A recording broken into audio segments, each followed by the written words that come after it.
C'est visible? On le voit parfaitement. Oui, voilà. Oui. Donc, bonjour à tous. Donc, comme Mickaël l'a dit, je m'appelle Doriane Jaggers, je travaille à l'Université de Liège et je viens aujourd'hui vous parler d'une recherche qu'on a menée en équipe sous la direction d'Ariane Bay, donc avec mes collègues Hassan Benyekef, Sophie Bricteux, Françoise Crépin, Geneviève Hendrix et Fabien Pressia. Et il s'agissait d'une recherche qui s'intitule Regard des jeunes en difficulté sur leur parcours scolaire, réflexion sur les formes pédagogiques pour limiter le décrochage à l'issue du nouveau tronc commun en fédération Wallonie-Bruxelles. Alors, quelques mots d'abord du contexte de la recherche. En fait, cette recherche, elle est née d'une demande de la FWB qui, dans le cadre du pacte pour un enseignement d'excellence, vous le savez, mène de nombreuses réformes, dont celle qui consiste à instaurer un tronc commun plus long. Et par rapport à cette volonté, les autorités se demandent comment faire finalement pour maintenir à l'école les élèves qui auraient des difficultés à l'issue de ce tronc commun et donc comment faire pour continuer finalement à garantir l'engagement et l'épanouissement scolaire de ces élèves.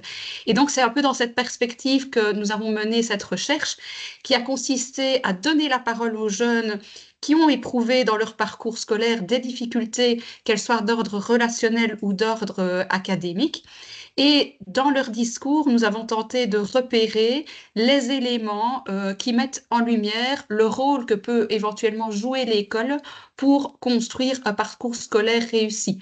Alors, par parcours scolaire réussi, ici, on a entendu un parcours qui évite le décrochage sous toutes ses formes, c'est-à-dire de la forme la plus passive, qui serait un simple désintérêt pour l'école, jusqu'à une forme beaucoup plus radicale qui consiste à quitter temporairement ou définitivement l'école. Et donc, vous avez la question de recherche principale qui s'affiche sur la dia.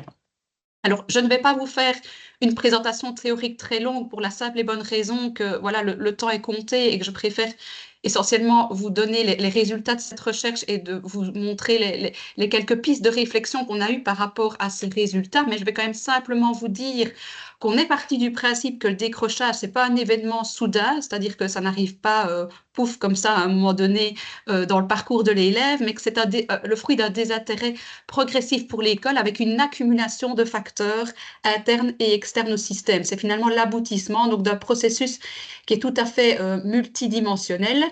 C'est une conséquence dans un parcours scolaire qui émerge en fait en raison de différents facteurs qui sont interreliés. Et donc, on s'est muni d'un modèle théorique solide qui est assez connu pour étudier les parcours, qui est le modèle de l'expectancy value développé par Eccles et Wakefield.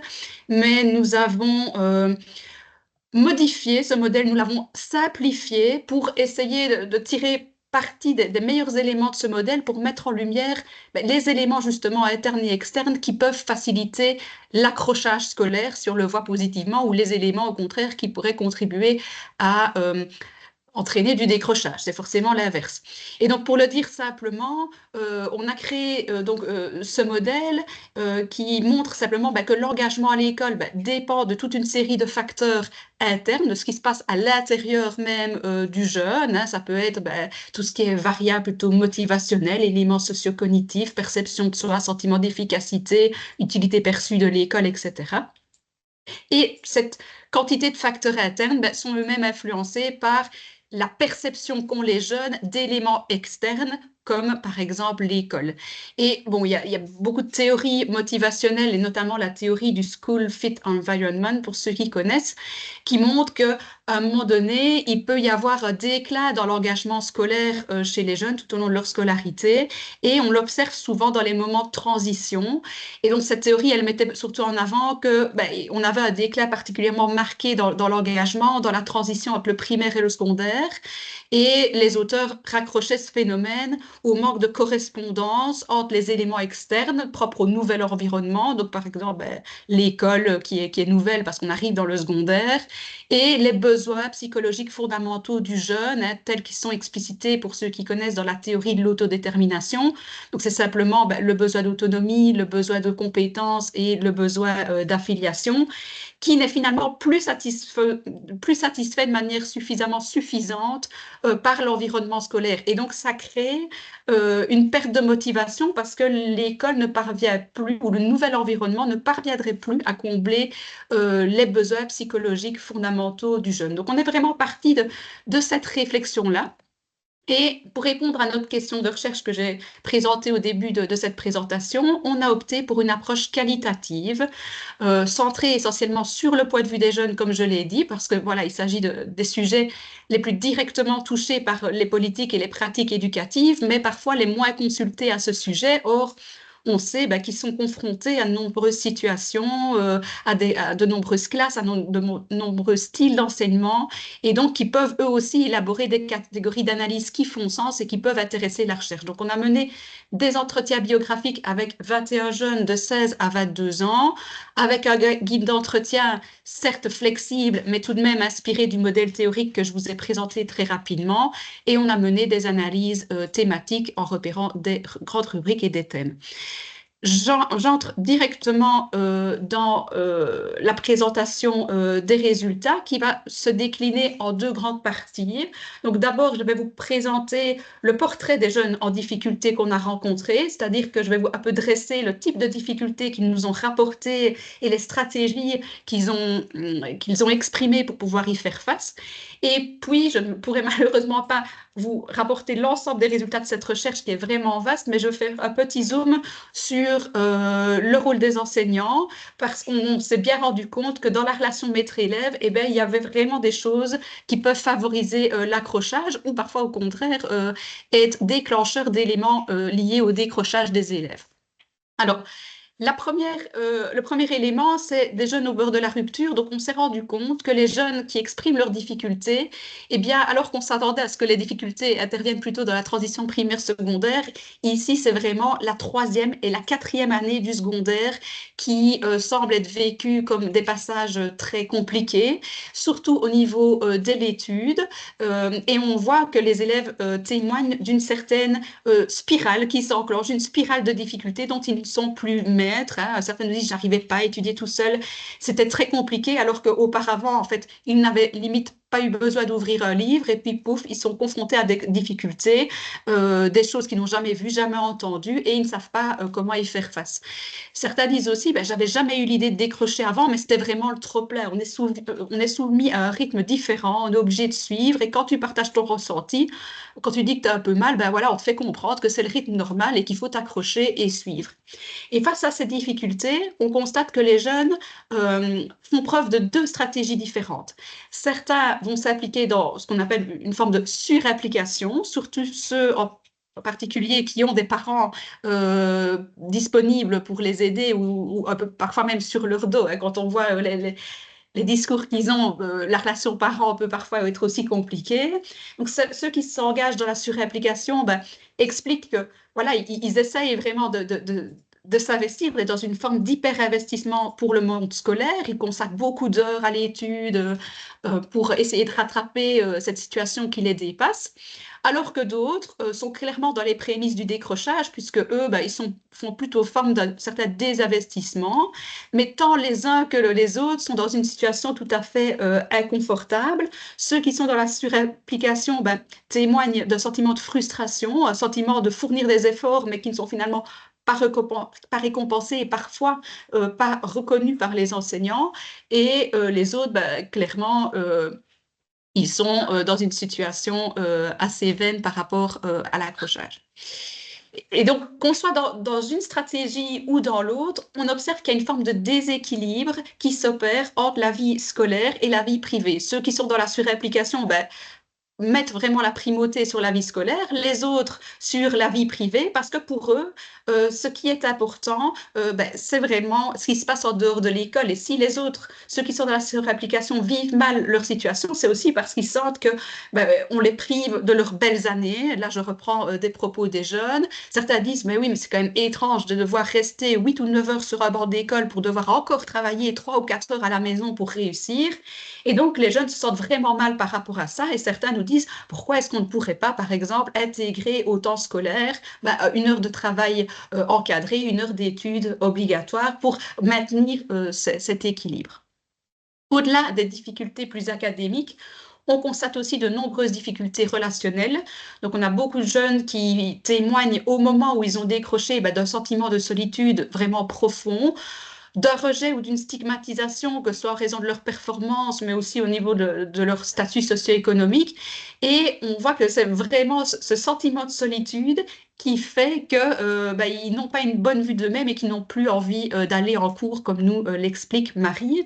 Et toute cette situation de difficulté académique et relationnelle fait vraiment que les jeunes témoignent d'une image de soi qui est très entachée, dans un milieu qu'ils perçoivent parfois comme hostile. Donc, ils ont l'impression que l'école, finalement, n'est pas le milieu familial qu'ils espéraient. C'est un milieu froid, impersonnel, inflexible, au moment vraiment où ils décrochent.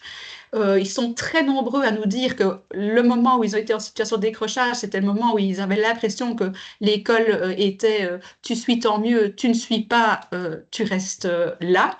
Et ils développent très clairement une perception de soi qui est fataliste, figée. On a les propos de Vincent d'ailleurs qui sont assez parlants. C'est pas possible d'aider de toute façon un gamin comme moi. Hugo qui se considère lui clairement comme faisant partie des ratés de l'école. Et alors, par rapport à tout ça, certains expriment quand même que des enseignants ont pu les aider à renouer avec le plaisir de l'école. Et nous, c'est ça qui nous a intéressés davantage, alors que d'autres pointent quand même également que des méthodes ou des comportements ont pu aussi contribuer à leur décrochage. Donc, on a eu un peu des deux pendants dans les discours. Alors, on a beaucoup apprécié l'expression de Jimmy qui disait, en parlant des enseignants, qu'ils étaient comme des mamans en poule derrière eux, c'est-à-dire qu'au bout d'un moment, il fallait quand même nous lâcher, mais l'avantage, c'est qu'on pouvait toujours garder cette autonomie d'eux. Si on n'arrivait pas, il y avait quand même quelqu'un pour nous aider. Donc ça, c'est vraiment, il semble que c'est vraiment important, c'est d'avoir cette bouée de secours qui est l'enseignant, alors que paradoxalement, ceux qui sont en train de décrocher expliquent, ben oui, mais on voit bien que les profs, ils ont abandonné d'essayer de nous suivre, ils vont tout droit avec ceux qui suivent et les autres, ils restent là. Et on a vraiment ressenti aussi dans les discours ce besoin chez les élèves d'avoir des explications supplémentaires, d'avoir un suivi de leurs difficultés, mais pour diverses raisons, ça n'aboutit pas. Certains ont vraiment peur de poser des questions et ils expriment parce qu'ils ont peur simplement que le prof s'énerve. Ils ont peur aussi, ils reçoivent des explications où ça leur renvoie à l'image à nouveau qu'ils ont l'impression d'être pris pour quelqu'un de stupide. Certains aussi reprochent une certaine forme de rigidité sur les contenus abordés. Ils disent, bah, tiens, il y avait telle ou telle chose qui m'intéressait, mais le prof disait que ça ne faisait pas partie de la matière. Ou alors, on me répondait à mes questions mais en répétant toujours la même explication avec les mêmes mots, et moi, ça ne m'aidait pas. Donc, on voit qu'au niveau des pratiques de différenciation, ben, ce sont des jeunes qui n'y trouvent pas, en tout cas, leur compte. Et ils expriment aussi que souvent, les sujets qui sont mobilisés ne les intéressent pas. Et ça, j'y reviendrai. Ce qui est aussi mis en évidence par les jeunes qui sont en difficulté, c'est qu'ils auraient souhaité avoir, au moment où ils décrochaient, une plus grande proximité dans les relations avec l'enseignant. Donc, c'est-à-dire qu'il n'y a pas uniquement un soutien académique qui les intéresse, mais aussi un soutien profondément social. Et quand ils ont pu se raccrocher, renouer avec l'école, eh bien, ils sont nombreux à dire c'est l'humanité des profs qui m'a sauvée, c'est l'humanité des profs qui m'a aidé à raccrocher. C'est parce que les profs se sont intéressés à moi en tant que personne et pas uniquement en tant qu'élève. On retrouve encore ici cette notion de déséquilibre entre vie privée en tant que personne et vie scolaire, mon statut d'élève. Et donc, c'est vraiment dans les relations positives qui peuvent trouver une clé pour s'en sortir. Alors que quand ils sont dans des situations de décrochage, Anaïs, par exemple, exprimait, on a l'impression que notre vie en dehors de l'école ne les intéresse pas. Ils commencent leur cours en disant ça va, on va commencer par ça, ça, ça, et même pas en disant ça va, vous avez passé un bon week-end, etc. Or, quand on constate que quand le lien social est privilégié, eh bien, la relation académique est aussi favorisée, car comme nous l'explique Arthur, si tu as un bon lien avec le prof, tu es moins gêné d'aller lui demander des choses ou lui poser des questions. Une autre chose qui était aussi assez marquante dans le discours des jeunes, c'était leur souhait finalement, au moment où ils décrochaient, d'être plus impliqués dans les apprentissages. Ils ont la vision de l'enseignement au moment où ils décrochent comme étant une vision assez passive. Ils ont l'impression de devoir être simplement des bons petits soldats qui ne peuvent pas réfléchir, qui doivent juste étudier de la matière en plus qu'ils estiment être inintéressante et appliquer. Ils ont cette vision de l'école là, alors que certains expliquent que lorsqu'ils arrivent à raccrocher, c'est lorsque l'enseignant a mis en place des autres sortes de réfléchir, ou en tout cas que l'enseignant laissait l'opportunité à l'élève d'essayer de comprendre par lui-même, de réfléchir par lui-même, et pas juste être quelqu'un, un récepteur passif qui écoute une personne qui enseigne. Autre gros poids dans les discours, le sens des apprentissages. De nombreux jeunes décrochent parce qu'ils expliquent pourquoi est-ce qu'on m'apprend toutes ces choses qui ne servent à rien. Or, quand ils raccrochent, c'est parce qu'ils arrivent à retrouver du sens. Et c'est pas uniquement dans les applications concrètes de la matière. Alors, certes, souvent, ces jeunes qui ont des difficultés se retrouvent dans l'enseignement qualifiant et donc il y a un accent qui est beaucoup plus mis sur la pratique. Et c'est là-dedans, c'est dans les applications avec la vie réelle qui retrouvent du sens, mais pas que. Certains jeunes nous disent que même dans l'enseignement de transition, quand les profs parviennent à rendre les contenus intéressants, eh bien, ils peuvent trouver du plaisir pour l'essence même des matières. Et bon, nous aimions assez bien cette petite anecdote racontée par Vincent, où il nous disait, ben voilà, il y a un moment où on devait étudier les plantes en cours, et les élèves ont dit, oh, monsieur, on aimerait bien étudier le cannabis, et ils ont été surpris parce que finalement, les profs ont fait preuve d'une certaine flexibilité. Ils ont dit, ben, ça va, ok, on va apprendre le cannabis. Et donc, eux, ils ont pris ça au début comme une blague, mais finalement, vu que les profs ont mordu à l'hameçon, eh bien, ils se sont pris au jeu et se sont réellement engagés. Donc, on voit que quand il y a des dispositifs ou des manières d'accueillir les envies des élèves, eh bien, ça peut recapter l'intérêt et remotiver les élèves. J'arrive très rapidement à mes discussions conclusions. On s'est rendu compte, donc de manière globale, que les jeunes que nous avons rencontrés ont développé une image très figée et négative d'eux-mêmes. Ça renvoie très clairement à la conception fixiste de l'intelligence, c'est-à-dire qu'ils ont le sentiment que l'intelligence est une entité stable, non évolutive, ce qui s'oppose à une vision beaucoup plus incrémentielle, où on considère que l'intelligence peut évoluer. Et alors, c'est un résultat qui ne nous a pas forcément étonnés. Il suffit de regarder les données de PISA 2022. Ça a révélé déjà que nos élèves la partageaient largement. On est en Fédération Wallonie-Bruxelles, on a l'indice le plus négatif des pays industrialisés, et on perçoit que cette croyance est surtout partagée chez les élèves du qualifiant, alors qu'une perception beaucoup plus évolutive amène à de meilleures performances et évite le sentiment d'impuissance et de résignation. Ça, c'est vraiment le premier constat. Et le deuxième constat qui nous a interpellés, c'est que cette insatisfaction finalement des besoins fondamentaux, on la retrouve, mais à un moment clé qui est plutôt troisième, quatrième secondaire et qui correspond à la fin du nouveau tronc commun, d'où l'importance d'aller réellement s'interroger sur cette transition, parce qu'on voit qu'il y avait déjà un sentiment de rupture à ce niveau-là. Et donc, on a essayé de réfléchir aux perspectives qu'on pourrait proposer à l'école pour mieux rencontrer les besoins et les aider à sortir du fatalisme qui les amène à croire qu'ils n'y ont pas leur place.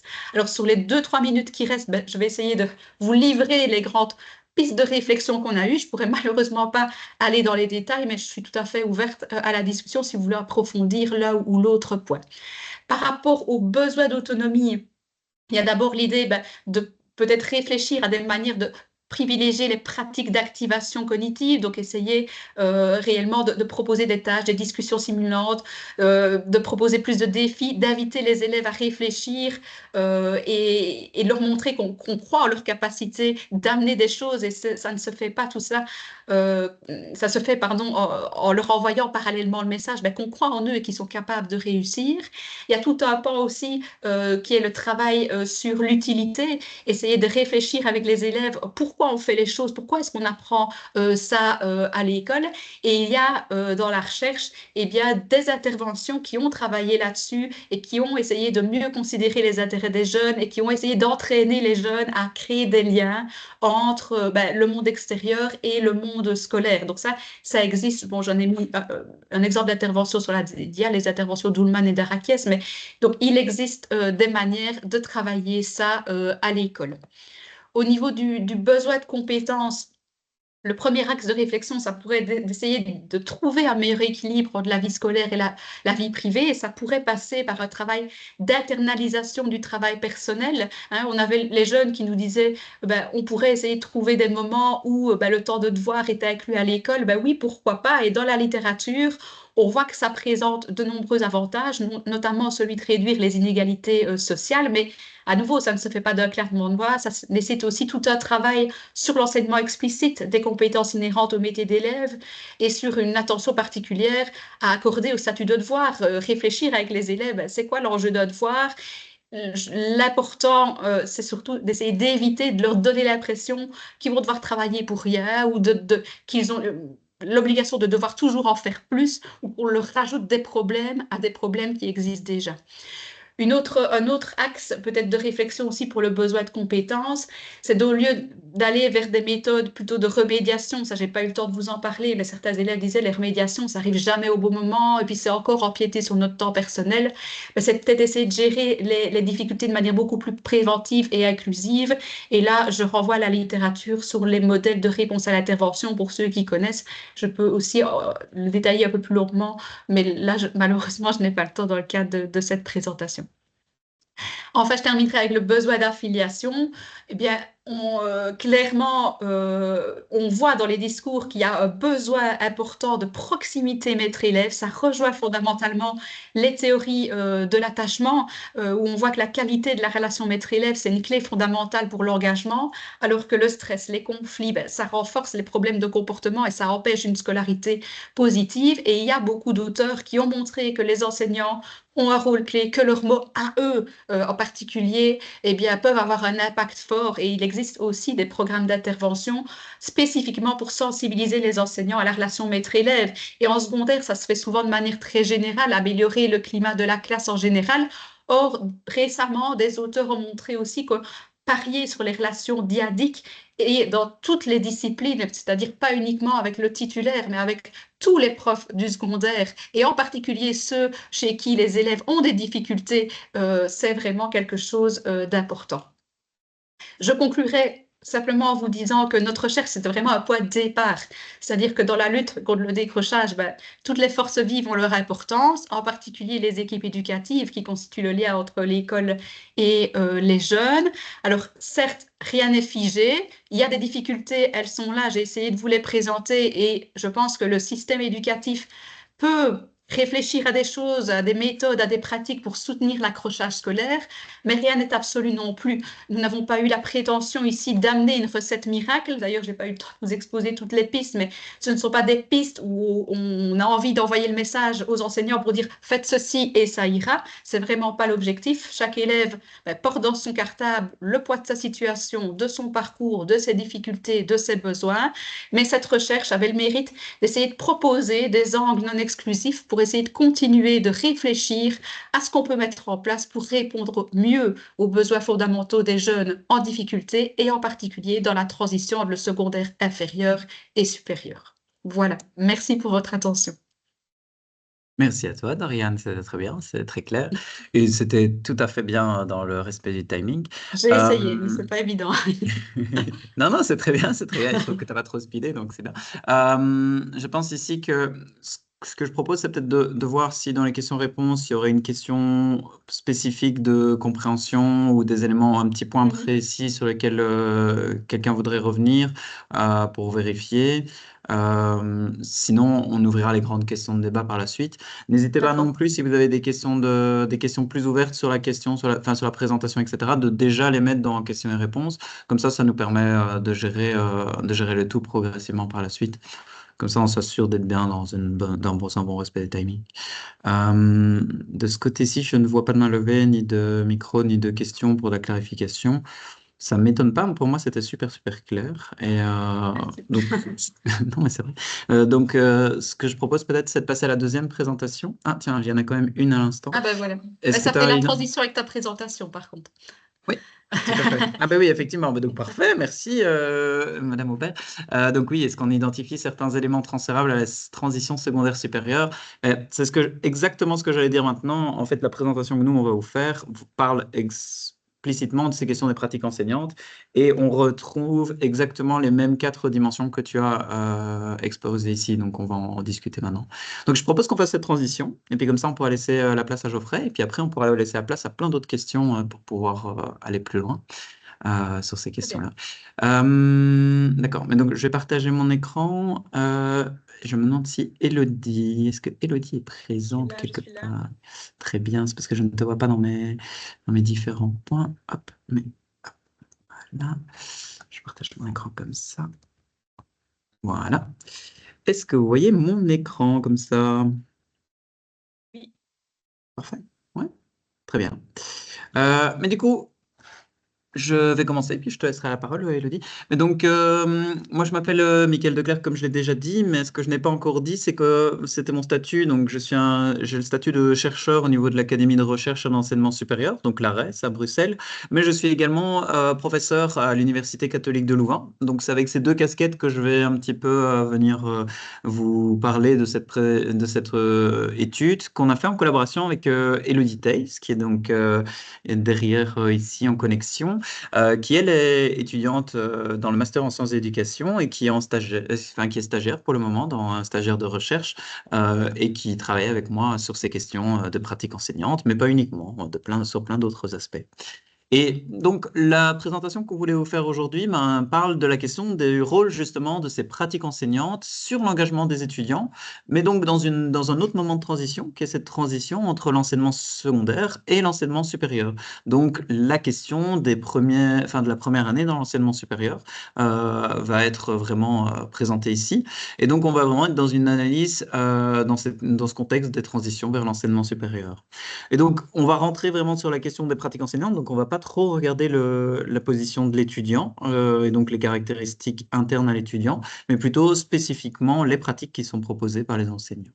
Et donc, avant de commencer de rentrer dans le vif du sujet, on remet un petit peu un point sur la problématique et entre guillemets la question qui se pose derrière sur cette transition vers l'enseignement supérieur, en précisant, mais vous le savez déjà, mais que c'est bien un des passages difficiles clés dans les transitions scolaires. Il y a certains auteurs qui mentionnent que la transition vers l'enseignement supérieur serait la transition scolaire la plus difficile qu'une personne doit vivre, je dirais, dans son parcours. Donc c'est une transition compliquée parce que, en fait, on passe vraiment dans un milieu de l'enseignement supérieur et surtout dans le milieu universitaire qui est un milieu radicalement différent que l'enseignement secondaire, avec de nombreuses nouvelles exigences et de nombreux nouveaux défis d'adaptation, tant d'un point de vue scolaire, mais aussi des transitions, enfin ça s'accompagne d'une transition plus personnelle avec la nécessité de pouvoir se construire en tant qu'adulte. Donc ça fait une transition complexe et multiple. Et ce qui est clair aujourd'hui et ce qui était déjà clair il y a 30 ans et la situation a d'une difficulté à s'améliorer sur ça, c'est que aujourd'hui, on a une recension d'un taux d'abandon et d'échec très important en première année dans l'enseignement supérieur. Donc on est sur un taux d'échec de 60% plus ou moins, donc qui comprend 20% d'abandon, avec un taux d'abandon qui aurait tendance à augmenter au fil des années, et surtout depuis le Covid. Et dans ce contexte, en fait, on est vraiment sur une problématique où la persévérance même dans le contexte de l'enseignement supérieur et dans cette première année est vraiment particulièrement difficile et que c'est particulièrement vrai lorsque l'étudiant rencontre toute cette difficulté en première année. Donc pouvoir se concentrer sur comment l'étudiant persévère et donc comment est-ce qu'il est engagé, qu'il reste engagé dans l'enseignement supérieur est je dirais une thématique particulièrement importante aujourd'hui dans les recherches sur la transition vers l'enseignement supérieur. Et donc, c'est important de savoir que c'est quelque chose qui est déjà beaucoup étudié, donc on n'arrive pas sur un terrain où on a peu d'informations, il y a déjà beaucoup d'informations sur l'engagement des étudiants, et c'est de plus en plus étudié, surtout depuis le Covid, parce qu'on voit qu'il y a de plus en plus une vraie difficulté des enseignants à pouvoir avoir leurs étudiants dans les salles de classe, et on parle plutôt d'une espèce de crise de la participation et de la présence en classe, donc c'est un peu, ça, c'est de plus en plus compliqué. Et donc, c'est important aujourd'hui de pouvoir comprendre comment on peut réimpliquer les étudiants afin de pouvoir les permettre de s'engager et de les soutenir dans leur réussite. Et un aspect qui est peu étudié dans la littérature, malgré le fait que l'engagement est largement étudié, c'est cette question des pratiques enseignantes. Donc, de se dire dans quelle mesure est-ce que l'enseignant dans le milieu de l'enseignement supérieur et cet environnement académique, cet environnement pédagogique peut être un levier ou peut être un frein par rapport aux différentes dimensions de l'engagement des étudiants. Et c'est sur cet aspect-là qu'on va continuer. Et là, je vais laisser la parole à Élodie qui va un petit peu nous expliquer plus précisément le cadre théorique. Et Élodie, tu me dis quand tu veux que je passe les slides. Ça va? Oui, ça va, merci. De Donc rien. maintenant, je vais donc vous exposer brièvement le cadre théorique sur lequel on se réfère. Donc il y a deux concepts, comme Mickaël vient de l'expliquer, que nous utilisons. Le premier, c'est l'engagement. C'est on le définit comme comme un concept qui est multidimensionnel et qui est dans le contexte scolaire considéré comme l'expression concrète de la motivation des élèves, c'est-à-dire que c'est ce qui est observable au niveau des croyances motivationnelles. Alors, comme je viens de le dire, c'est un concept multidimensionnel, donc ça veut dire que nous avons choisi cette multidimensionnalité selon le modèle d'Appleton et de ses collègues qui vont subdiviser l'engagement en 3 dimensions. La première, ça va être l'engagement comportemental. Donc, il s'agit vraiment de l'implication et de la participation au cours, et c'est ce qui va vraiment être visible au niveau des comportements qu'on va pouvoir observer. Et donc, la quantité d'énergie qui va être déployée par l'étudiant. Alors ensuite, on a l'engagement qui est cognitif, donc c'est vraiment l'investissement psychologique de l'étudiant. Ce sont toutes les stratégies d'apprentissage et de traitement de l'information comme l'esprit critique, la synthèse des informations, etc. Et enfin, on a l'engagement émotionnel, donc ce sont les affects et les émotions ressenties par les étudiants vis-à-vis de la situation d'apprentissage. Donc c'est vraiment là-dessus que nous nous référons. Alors maintenant, on va passer aux catégories des pratiques. Pratique tout court, merci.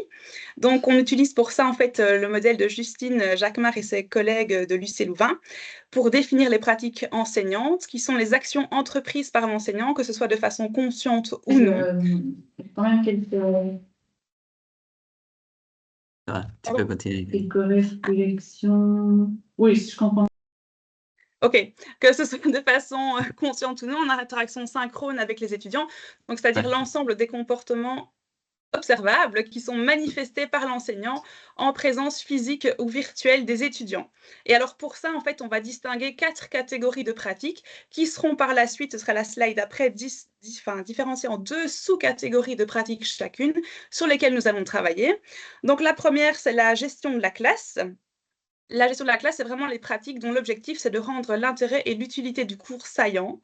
Ensuite, on a le soutien socio-affectif qui reprend les pratiques qui visent à soutenir l'étudiant dans un cadre socio-affectif qui est propice à l'apprentissage.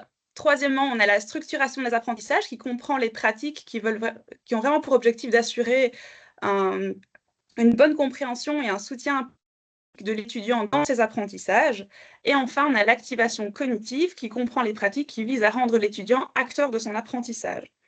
Alors, Oui, et ici, peut-être un petit point de précision. En fait, vous retrouvez exactement les 4 mêmes dimensions que celles que Doriane a fait ressortir. Donc, elle avait tout le soutien académique qui est en fait toute cette question de structuration des apprentissages, la proximité des relations qui se retrouve dans le soutien socio-affectif, le fait d'impliquer le jeune dans les apprentissages qui est l'activation cognitive, et le fait de mettre du sens dans les apprentissages qui est toute la question de gestion de la classe. Donc, tout se retrouve. Voilà, désolé, Elodie. Non, pas de souci, merci. Alors, ces 4 catégories de pratiques, si on peut juste passer la slide, s'il vous plaît. Merci.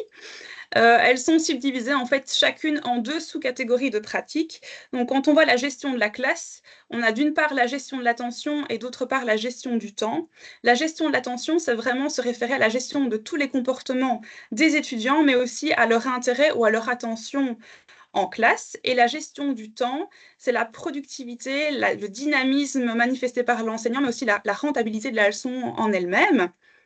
Ensuite, on a le soutien socio-affectif qui, lui, reprend 2 catégories qui sont diamétralement opposées. Donc, d'une part, on a le cadre soutenant qui se manifeste par un cadre bienveillant et où l'étudiant peut se sentir soutenu dans ses apprentissages. Ou alors, au contraire, ça va être un cadre menaçant qui va se manifester par une ambiance délétère ou peut-être anxieuse, par exemple. Ensuite, on a la structuration des apprentissages. Ça comprend la provision de structure et le soutien à la compréhension. La provision de structure, c'est une façon claire pour l'enseignant de manifester ses attentes vis-à-vis du cours. Et le soutien à la compréhension, c'est vraiment que l'enseignant puisse tenir compte des différentes particularités de chacun et veiller à ce que chacun puisse bien comprendre les contenus. Enfin, on a l'activation cognitive. Ça comprend d'une part la sollicitation cognitive et d'autre part le questionnement réflexif et critique. La sollicitation cognitive, ce sont les actions qui vont inciter et encourager les étudiants à réfléchir. Et le questionnement réflexif et critique, ce sont les pratiques qui vont les encourager à construire et à mobiliser tous leurs apprentissages. Tout à fait. Alors, dans l'objectif principal de cette recherche, en fait, c'était vraiment de voir quel était le lien entre toutes ces composantes de pratique et les 3 dimensions de l'engagement. Et donc, pour ça, comme je l'ai dit, on s'est référé à 2 modèles théoriques, le modèle Just Teach de Justine Jacquemart et ses collègues, et le modèle tridimensionnel de l'engagement. Et on voulait vraiment voir quelles étaient les catégories de pratiques qui pouvaient avoir un lien sur tel ou tel type d'engagement. Et donc, on a vraiment voulu mettre tout ça en parallèle, en lien. La question de recherche principale, c'était qu'en fonction des différentes pratiques, quelles sont les pratiques les plus déterminantes de l'engagement des étudiants, donc c'est-à-dire que les différentes dimensions de l'engagement ne vont pas être influencées par les mêmes pratiques enseignantes, donc c'était notre hypothèse principale. Et donc de là, on a affiné 4 sous-hypothèses. Où on a déjà pu constater dans la littérature que la gestion de la classe, par exemple, aurait des effets sur l'engagement comportemental, tout comme le soutien socio-affectif, mais il aurait aussi un effet sur l'engagement émotionnel. La structuration des apprentissages aurait quant à lui un effet sur l'engagement comportemental, et l'activation cognitive aurait des effets sur l'engagement cognitif. Alors pour ça, on a récolté des données complètes sur 664 étudiants qui étaient issus de 15 cours différents et de 6 écoles de l'enseignement supérieur différents. Et alors, on a pris des mesures sur les enseignants. Alors, comment est-ce qu'on a fait? Donc, on a pris le protocole Just Teach qui se réfère justement au cadre de référence que j'ai mentionné, avec toutes les catégories de pratiques. Et alors, il y a quelqu'un qui est allé en classe filmer une séance représentative de cours. Et il y a 3 séances de 20 minutes qui ont été codées selon ce protocole Just Teach, justement, pour mesurer les pratiques. Alors, pour les étudiants, ils ont reçu un questionnaire à la fin du premier semestre. Et alors, il y avait des informations tant personnelles, donc sur les différentes caractéristiques de l'étudiant, comme le sexe, l'âge, le diplôme plus élevé des parents, les différentes moyennes, etc. Et aussi les variables qui étaient relatives à l'engagement. Alors pour l'engagement comportemental, donc il y avait des questions de type je participe au cours, je participe au TP, lorsque je ne comprends pas, je pose des questions, ou alors pendant le cours, est-ce que je fais autre chose? Donc ça faisait partie des questions qui étaient posées. Pour l'engagement cognitif, il y avait des questions du type j'essaye de relier les contenus des différents contenus des cours ensemble, ou j'essaye d'apprendre par cœur les contenus autant que possible. Et alors pour l'engagement émotionnel, là par contre, il y avait toutes les émotions qui étaient ressenties par les étudiants pendant qu'ils étaient dans le cours en question. Pour l'analyse, nous avons procédé à des analyses multiniveaux sur M+, pour chaque mesure de l'engagement. Et alors pour faire cela, donc on a pris des modèles, d'abord on a fait un modèle vide afin de vérifier donc, le coefficient de corrélation intraclasse et voir qu'on pouvait démarrer les analyses. Et puis alors nous avons mis toutes les caractéristiques individuelles des étudiants dans le modèle pour voir lesquelles ressortaient, lesquelles étaient significatives, avant d'insérer progressivement les différentes pratiques des enseignants afin de pouvoir voir lesquelles pourraient éventuellement avoir un lien avec l'engagement des étudiants. Oui, tout à fait. Merci Elodie. Et donc, tout ça nous a amené un certain nombre de résultats, mais on va se concentrer sur les résultats ici par rapport aux pratiques enseignantes. Et on les a mis sur un petit schéma, puis après sur un petit tableau pour être sûr d'être bien au clair. Et donc, en termes de gestion de classe, donc toutes les pratiques qui servent à renforcer l'intérêt, mais aussi renforcer un cours efficace, ce qu'on voit, c'est que essentiellement, ces pratiques de gestion de classe, donc communication et productivité, ont des effets sur l'engagement comportemental. La communication, donc le fait d'avoir un cours qui est intéressant avec un prof qui maintient son intérêt, va avoir un effet sur la participation pendant le cours. La productivité va avoir un effet essentiellement sur les questions de présence. Donc un cours qui marche bien et qui se déroule bien aurait tendance à renforcer la présence des étudiants.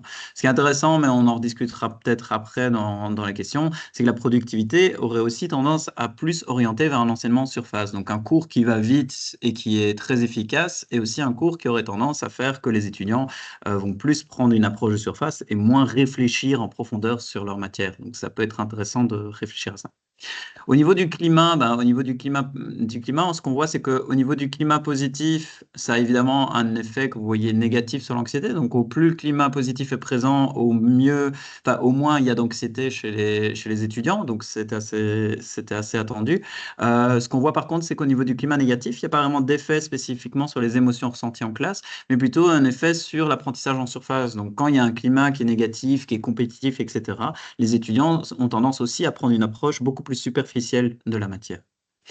Comme on l'attendait au niveau de structuration des apprentissages, il y a énormément d'effets qui ressortent. Et on les a mis de manière... Enfin, vous avez plusieurs flèches ici, mais on va les revenir dans le tableau. En fait, la provision de structure, donc le fait d'avoir un cours soutenant avec un soutien académique important, ça a des effets positifs sur les émotions, ça réduit l'anxiété et ça permet un apprentissage plus en profondeur. Le soutien pédagogique, donc le fait de s'assurer que tout le monde a bien compris et de prendre compte de la différenciation des étudiants, ça a un effet direct sur les émotions positives. Évidemment, au niveau de l'engagement cognitif, ici on a deux aspects. Donc l'engagement cognitif en termes d'engagement simplement de faire participer l'étudiant, on voit que ça a plus d'effet sur la participation.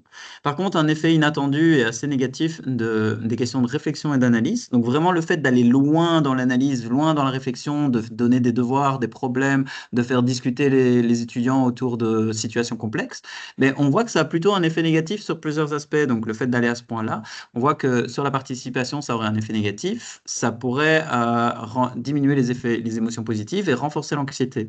On en reparlera après. Mais donc, ce niveau d'activation cognitive, qui est la réflexion et l'analyse, semblerait plutôt négatif par rapport aux questions d'engagement. Tout ça est repris ici, donc ça permet peut-être d'être plus clair et de le voir petit à petit dans l'autre sens. Donc, en gros, pour la participation, ce que vous voyez, c'est l'engagement cognitif qui a un effet positif et par la réflexion-analyse, il y avait aussi la communication. Pour la présence en cours, c'est la communication et la productivité qui sont effectifs. Pour l'apprentissage en surface, c'est avant tout le climat négatif qui va avoir un effet important. Pour l'apprentissage en profondeur, c'est avant tout la provision de structure. Pour les émotions positives, c'est la provision de structure, le soutien pédagogique qui vont avoir un effet positif. Et c'est la réflexion-analyse qui va avoir un effet négatif. Et sur l'anxiété, le climat positif va préserver de l'anxiété, la provision de structure va préserver de l'anxiété, mais le fait d'aller vers des tâches de réflexion et d'analyse complexes risque de renforcer l'anxiété perçue pendant les cours. Voilà. Mais donc, qu'est-ce que ça nous amène comme discussion? En fait, ce qui est intéressant, c'est que ici, les différentes pratiques qu'on a présentées ont tout un effet diversifié sur différentes notions d'engagement, ce qui veut dire que toutes les pratiques de l'enseignant, ensemble, vont être importantes pour l'engagement de l'étudiant, mais pas de la même manière. Donc, ça peut être intéressant de voir que ce pouvoir réel sur les comportements et les attitudes, enfin, des comportements et des attitudes de l'enseignant. Ensuite, ce qu'on voit, c'est que la structuration des apprentissages, comme on l'a vu, elle est au centre. Ça veut dire qu'elle a des effets rassurants, mais elle a aussi des effets d'implication cognitive assez importantes. Donc, c'est assez cohérent avec la littérature qui dit que c'est d'abord ce soutien académique qui va être le plus important pour renforcer l'engagement et aussi la réussite du jeune. Par contre, ce qu'on voit aussi, c'est que, et ce qui peut être intéressant, c'est que les mises en place de pratiques d'activation cognitive complexes dès la première année pendant cette transition, en fait, elles sont vécues de manière assez délétère par l'étudiant qui nous rapporte des problèmes d'engagement. Et là, on peut se poser la question de comment ça se fait quand on pousse trop loin la réflexion ou trop loin l'activation du jeune. Comment ça se fait qu'il aurait tendance à se désengager, être stressé et à mal se positionner par rapport à sa participation? Mais on pourrait revenir sur les questions de zone proximale de développement de Vygotsky en se disant, mais est-ce qu'on n'est pas dans quelque chose qui est déjà trop compliqué pour cette transition vers l'enseignement supérieur? Et ça fait écho à ce que disait Dorian tantôt en se disant que les jeunes ont tendance à dire que dans l'enseignement secondaire, ils sont souvent excessivement passifs. Alors passer d'un point où ils sont excessivement passifs à un point où ils sont totalement actifs, potentiellement pourrait être une zone d'inconfort trop importante qui les ferait se désengager. Il y a certains auteurs qui nous disent que c'est important de pouvoir tenir ce niveau d'expérience des étudiants par rapport à certaines pratiques d'activation pédagogique, parce que si jamais on va trop loin, trop vite, sans trop de structure, ça pourrait être problématique au départ. Et donc, on va revenir sur certaines limites de notre approche, mais de manière très rapide. Je dirais que dans l'approche, ici, l'idée, c'est qu'on n'a pas on n'a que 15 enseignants, donc ce serait intéressant de pouvoir réouvrir. Et on a aussi des informations sur les pratiques une par une, mais une approche pédagogique, c'est une approche complexe, donc ça pourrait être vraiment intéressant d'aller plus loin dans la combinaison des pratiques. Et aussi de voir ce qui se passe hors de la classe, parce qu'ici, c'est les pratiques de ce qui se passe en classe, mais il y a beaucoup d'autres éléments, les évaluations, les ressources, les interactions interactions asynchrones, donc les interactions hors du cours, pourraient être intéressantes à insérer dans la question. Et la question aussi, c'est qu'on utilise des mesures auto-rapportées d'engagement. Donc, c'est l'étudiant nous dit qu'il s'engage, l'étudiant nous dit qu'il réfléchit, l'étudiant nous dit qu'il est anxieux. Mais est-ce que ces mesures auto-rapportées sont vraiment fiables ou est-ce ce serait intéressant de pouvoir les compléter avec d'autres mesures? En termes d'implication en général, pour l'enseignant, ça montre quand même que le modèle Just Teach, donc, qui a été présenté ici, c'est un cadre d'analyse intéressant parce qu'il permet de revenir sur 8 sous-dimensions très faciles à comprendre et de réellement comprendre directement si oui ou non ces différents éléments sont mis en place dans le quotidien des pratiques en classe. Donc ça pourrait être tout à fait intéressant pour que les enseignants puissent poser un regard réflexif, un regard pédagogique, enfin réflexif et pédagogique sur leurs pratiques en classe et en quoi elles soutiennent l'engagement et la réussite. Voilà, ceci termine notre présentation. Merci beaucoup pour votre attention. Et merci à toi, Élodie. Merci également. Parfait. Je pense qu'on peut faire comme tantôt. On peut prendre peut-être un moment si jamais vous avez une question de clarification. Et puis sinon, on laissera un petit peu la place à Geoffrey pour pouvoir venir se positionner par rapport à ce qu'on a dit. Et puis après, on pourra rouvrir très généralement sur une discussion plus grande. Donc, je ne sais pas s'il y a un point de clarification qui nécessite d'être pris maintenant. Non, ça n'a pas l'air. Ah si. Oui, Monsieur Herrera. Ah non, pardon, je voulais faire un petit smiley et puis j'ai cliqué sur le mauvais bouton. Désolé, pardon. Mais donc, très bien pour votre petit smiley. Excellent. Du coup. Très bien. Parfait. Mais donc, je considère qu'il n'y a pas de point de clarification. On reviendra là-dessus après. Mais donc, je vais laisser peut-être la parole à Geoffrey Radermacher pour voir un petit peu comment lui se positionne par rapport à ce qu'il a vu, ce que ça lui évoque. Et peut-être, ça va permettre peut-être de réouvrir le débat. Je pense que ça peut être pas mal. Ok, merci à vous pour ces présentations, c'était super riche et ouais, il y a beaucoup d'informations qui ont été dites. Pour aller à l'essentiel, donc peut-être me présenter d'abord, hein. Donc moi je suis conseiller à la vie scolaire, donc je coordonne une équipe d'éducateurs dans une école secondaire. On accueille des élèves à Saluc secondaire de la 3e année du secondaire jusqu'à la 6e, avec des sections qualifiantes et aussi de l'enseignement général. Donc on voit qu'on a vraiment 2 types de publics différents dans notre école. Et je coordonne aussi un dispositif interne d'accrochage scolaire. Donc les élèves qu'on accueille, nous, ils sont directement concernés par la première transition. Et je ne suis pas du tout surpris par les constats amenés par Doriane. Effectivement, nous, quand on regarde, par exemple, sur l'année scolaire, j'ai pris les chiffres pour avoir une idée. On a, l'année dernière, sur 760 élèves, on a 108 étudiants pour lesquels on a fait un suivi individuel qui est en situation de décrochage scolaire. Et par élève en situation de décrochage scolaire, on va considérer des majeurs qui ont plus de 20 demi ou des mineurs qui ont déjà plus d'une dizaine de demi-journées d'absence à justifier ou qui sont en décrochage passif avec des échecs. Et donc, on a effectivement des élèves qui ont un problème de confiance sur leurs capacités. On a beaucoup d'élèves qui ont des croyances limitantes et qui pensent qu'ils ne sont pas capables. On en retrouve énormément. Et c'est assez difficile à travailler avec ça sur eux parce que sur base des feedbacks qu'ils ont eus, sur base de leurs résultats scolaires, se sont identifiés à leurs échecs et pensent qu'ils ne sont pas capables d'eux. Souvent, ces élèves-là, c'est aussi des élèves qui préfèrent parfois, ils n'ont pas une haute estime d'eux et qui vont préférer ne pas s'engager en se disant c'est plus facile à vivre pour moi d'être en échec parce que je travaille pas, parce que j'ai décidé de brosser, plutôt que d'essayer et de ne pas y arriver. On a aussi énormément d'élèves qui n'ont pas appris de stratégie d'apprentissage et donc qui ont réussi leur primaire et autres. Ils sont passés le CEAD, ils arrivent en 3e et ils ne sont pas habitués à étudier. Ils ne savent pas comment faire. Ils n'ont pas de stratégie. Et ils se retrouvent parfois dépassés une fois qu'ils passent 3-4e par rapport aux exigences. Et ils sont un petit peu démunis, sans méthode de travail. Et c'est vrai que l'école ne donne pas toujours, n'outille pas toujours les jeunes à ce niveau-là. On a pas mal de jeunes qui sont en problème de motivation, donc ils ne trouvent pas de motivation, pas de sens et d'intérêt à une trajectoire scolaire. Ça concerne quand même une trentaine d'élèves chez nous sur les 160. On a aussi un autre profil dont on n'a pas parlé. On a beaucoup d'élèves qui sont des maladies de type invalidante, qui ont développé des phobies scolaires. et pour lesquels on doit imaginer des horaires adaptés et autres. Mais voilà, ça c'est un petit peu pour le profil d'élève. Et alors, nous, au niveau de ce qu'on essaye de faire au niveau de l'école, on travaille sur plusieurs niveaux. Il y a d'abord ce qui est fait pour tous les élèves. Donc, on essaye pour l'ensemble des élèves de mettre des choses en place, histoire d'arriver à ce que les élèves soient engagés, trouvent du sens dans l'école. Donc, dans les mesures générales, qu'est-ce qu'on met?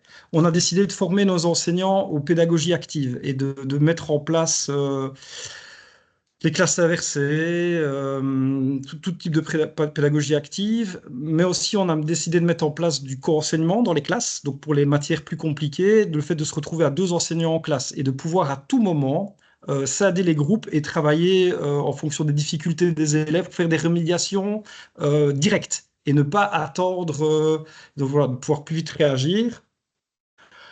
On a inscrit au niveau des grilles horaires de la méthode de travail dès la 3e année, 3e et 4e année, pour apprendre un peu à ce que les élèves puissent trouver des stratégies d'apprentissage qui vont pouvoir être fécondes, comment étudier, des stratégies qui peuvent leur correspondre. Au niveau de l'évaluation, on a décidé de mettre en place l'évaluation continue dans l'école et donc ne plus avoir et de permettre à l'étudiant qui rate une évaluation de pouvoir représenter à un autre moment l'évaluation. Donc on fonctionne avec des carnets de route et puis on a des moments où on doit essayer de valider les compétences et ceux qui n'ont pas réussi à valider les compétences, ils ont une actualisation qui va être proposée. Mais cette actualisation, elle va être préparée avec les étudiants. Donc, c'est souvent après les périodes de Noël. On va, en fonction des difficultés des étudiants, construire des groupes sur base de leurs difficultés et travailler avec eux de manière ciblée par rapport là où ils ont des difficultés, de manière à ce qu'ils puissent présenter après l'évaluation. Et donc, les étudiants qui, eux, n'ont pas de difficultés, se retrouvent dispensés pendant ce temps-là, peuvent faire un peu d'autres choses, exercices de dépassement. Et ceux qui ont des difficultés par rapport aux compétences à travailler, ils vont pouvoir travailler là-dessus. On a mis des places par rapport aussi, j'ai vu le sentiment d'affiliation à l'école dont on parlait. Nous, on a essayé de mettre en place des journées de cohésion dès les premiers jours. Donc, comment est-ce qu'on travaille la cohésion dans un groupe classe, faire en sorte qu'ils aient un sentiment d'appartenance à la classe, à l'école. Voilà, c'est des petites choses qu'on fait. Ça, c'est pour l'ensemble des élèves. Et puis, on a des mesures qui vont s'attarder à des petits groupes d'élèves. Donc, on a mis en place avec le PMS des ateliers thématiques, nous, par rapport à ce qui est la gestion du stress, la gestion des émotions, l'estime de soi, la motivation, oui. Et donc là, on va essayer de faire plus des focus group pour qu'ils s'entraident entre eux pour trouver des stratégies. Et puis alors, pour ceux à qui ça ne suffit pas toujours, voilà, il y a plus d'accompagnement individuel d'élèves où on va essayer de les aider à ce qu'ils puissent retrouver du sens et du plaisir dans une trajectoire scolaire. Et donc, en fonction de la problématique, genre si un élève qui est par exemple mal orienté, on va essayer de travailler avec lui sur le projet d'orientation, on va lui permettre d'aller faire des expérimentations dans des écoles. Donc, on a des partenariats avec des écoles où un jeune, une fois qu'on a construit avec lui un projet, on va le tester. Par exemple, quelqu'un qui a envie de devenir, je ne sais pas moi, plombier, on va lui permettre d'aller faire un stage avec un plombier, se rendre compte de ce qu'est le métier, voir où il y a une école où on fait ce type de formation et voir dans quelle mesure ça correspond à ce qu'il s'était imaginé, s'il retrouve du plaisir et du sens à ça. Voilà, ce genre de choses-là. Je sais pas, voilà, c'est vraiment dans l'aspect individuel, vraiment un accompagnement personnalisé en fonction des élèves et on essaie de voir comment est-ce qu'on peut les aider au mieux à reprendre confiance en eux, en leur capacité à apprendre, quoi. Je ne sais pas si c'est suffisamment clair. C'est peut-être plus simple, moi, sur base de questions, mais... Et oui, et alors, un truc, moi, qui m'a marqué dans la présentation, et c'est vrai, hein, ce qui est important, effectivement, c'est que les enseignants soient convaincus que tout le monde est capable d'apprendre, réussir, postuler à l'éducabilité. Et puis, aux enseignants, ils vont créer ces conditions pour qu'ils se lancent. Mais ce qui reste quand même toujours à un moment donné, toute l'apprentissage, le prof qui va prendre un nager, il faut à un moment donné que l'élève se jette à l'eau. Et qu'est-ce qui fait qu'à un moment donné, malgré toutes les conditions qu'un enseignant va mettre en place, au niveau de la structuration de ses apprentissages, au niveau du sens qu'il va donner, on a quand même certains élèves qui ne se mobilisent pas. Et je pense que dans les éléments qui ont été rapportés ici, on voit ces gens qui ont cette incapacité acquise et qui finalement, petit à petit, comme Dorian disait, c'est un truc qui se fait petit à petit, parce que j'avais noté ça, des intérêts progressifs qui se fait et ces élèves qui n'ont pas confiance en leur capacité de performer et qui, voilà, on n'arrive pas à mobiliser malgré tout ce que l'enseignant imagine, sur lesquels lui il a prise. Il faut quand même qu'il se jette à l'eau, cet élève-là. Et comment est-ce que je fais pour qu'il ose se lancer, quoi. Mhm. Oui, tout à fait. Ça pose une question plus générale, hein, c'est de se dire aussi, enfin, comme on l'a vu ici, enfin, on n'a pas précisé ça très en détail dans notre présentation, mais un des éléments aussi, c'est la part de pouvoir d'action qu'ont les enseignants, par exemple, par rapport à certaines questions, parce qu'on est sur un processus long, et quand on parle de cette transition vers le supérieur, il y a aussi l'idée de pouvoir récupérer une diversité d'étudiants, une diversité de jeunes qui ont un parcours scolaire qui sont des fois très, très, très, très particuliers et qui, dans le processus, comme le proposait Dorian, ce processus d'engagement ou de désengagement scolaire, sont potentiellement à différents niveaux d'engagement, à différents niveaux de désengagement. Donc, même si ici, notre recherche, elle montre tout l'aspect positif et tout le rôle que peut avoir l'enseignant pour soutenir ces jeunes dans cette transition, je pense que faudrait pas comprendre le message inverse qui serait de se dire, ben, en fait, la part de contrôle et la part de responsabilité de la réussite et de l'engagement du jeune est uniquement attribuable au domaine, enfin, aux enseignants, entre guillemets. L'enseignant a une part de possibilité par rapport à ça, mais je pense que l'enseignant peut aussi doit aussi pouvoir comprendre qu'il y a beaucoup Tout à d'autres fait. d'éléments qui sortent tout à fait de Tout à fait. son giron et de sa possibilité de contrôle, et que derrière ces éléments-là, il peut avoir aussi beaucoup de frustration pour des enseignants qui mettent beaucoup de choses en place et qui n'arrivent pas à Tout à fait. mobiliser ces choses. Donc c'est une problématique qui touche deux publics et qui amène deux éléments. Cette question de la relation enfin, la capacité à maintenir l'étudiant dans son engagement, et puis la capacité des enseignants à pouvoir rester Mm. motivés par rapport à leur pratique enseignante, Tout à fait. malgré un désengagement de certains publics, quoi. Tout à fait. Et voilà, je vois vraiment les mises en tension, éducabilité, liberté. Comment est-ce Mhm. que je tiens compte de cette mise en tension de ces deux choses, avec la liberté que l'autre a de s'engager ou pas, et comment est-ce qu'à un moment donné, je montre que je suis convaincu qu'il peut s'engager sans pour autant verser dans de l'acharnement ou autre, éducabilité, liberté. Et puis l'autre tension, c'est finalisation, formalisation dans les apprentissages. Comment on trouve cet équilibre, cette mise en tension, chacun en tant qu'enseignant, sur ces points qui sont essentiels, quoi. Éducabilité, liberté, finalisation, formalisation. Tout Équilibre à qui est fait. vraiment pas évident à trouver, quoi. Oui, tout à fait. Oui, oui, oui, c'est tout à fait vrai. Ici, je ne sais pas si vous avez d'autres éléments à mettre en place en général, Dorian ou Geoffrey, ou Je lis des les points. réactions dans les questions-réponses. Il y en a quelques-unes, il y a des choses très intéressantes qui ressortent. La réflexion d'Alice sur le sens des dispositifs d'apprentissage, qui est aussi à mettre en lien avec des dispositifs interdisciplinaires. Je suis tout à fait d'accord. Et elle écrit, il semble que c'est un des enjeux du co-enseignement, bien sûr. Enfin, ça, c'est clair que ça y contribue. Nous, dans notre recherche, enfin, la perception de l'utilité, elle se trouvait vraiment effectivement dans cette rencontre-là, et puis aussi dans la projection sur ce qu'ils vont faire dans le supérieur et dans ce qu'ils vont faire comme métier. Et donc, c'est vrai que parfois, surtout dans l'enseignement de transition, les jeunes ont parfois juste l'impression de devoir apprendre des matières, mais qui vont pas être. Et c'est là qu'il y a ce décrochage par rapport à ça. Et oui, cette perception d'une certaine forme d'inutilité de choses, alors que c'est clair que voilà, c'est pas toujours évident. Si on prend le concept mathématique qu'on voit dans le secondaire supérieur, qui ne s'est jamais dit, de toute façon, j'aurais jamais besoin de ça dans ma vie, hein, mais il y a des manières d'amener les choses, et il y a une manière de susciter quand même l'intérêt pour la matière en elle-même, et des manières de développer.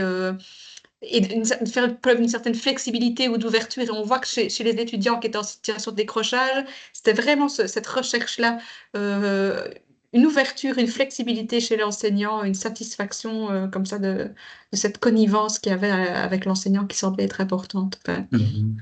mais je Un te rejoins élément, tout à fait, enfin, je rejoins Alice dans sa remarque, je suis tout à fait d'accord avec elle.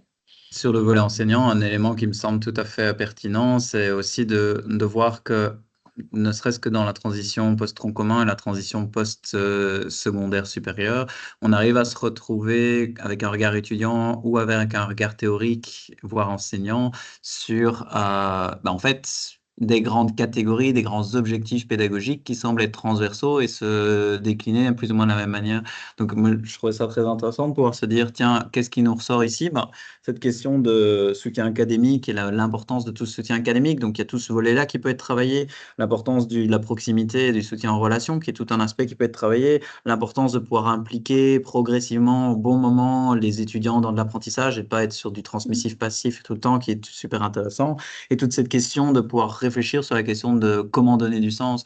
Je trouve que le fait que ça ressorte de manière si claire dans les différentes recherches qui sont présentées ici donne aussi des pistes intéressantes pour tout acteur ou tout enseignant qui voudrait réfléchir et renforcer cet engagement. Il peut se dire, mais en fait, ici, j'ai 4 grandes questions que je peux essayer de me poser par rapport à mes pratiques et de voir dans quelle mesure je peux améliorer ces éléments-là. Ils sont présents, est-ce qu'ils sont pas bien, est-ce qu'ils sont pas présents, est-ce que j'aurais oublié un de ces objectifs ou est-ce qu'il y en a un qui prend la part belle par rapport à d'autres éléments qui sont plutôt mis d'un point de vue secondaire. Donc, je trouve ça intéressant de pouvoir voir ça. Oui, tout à fait.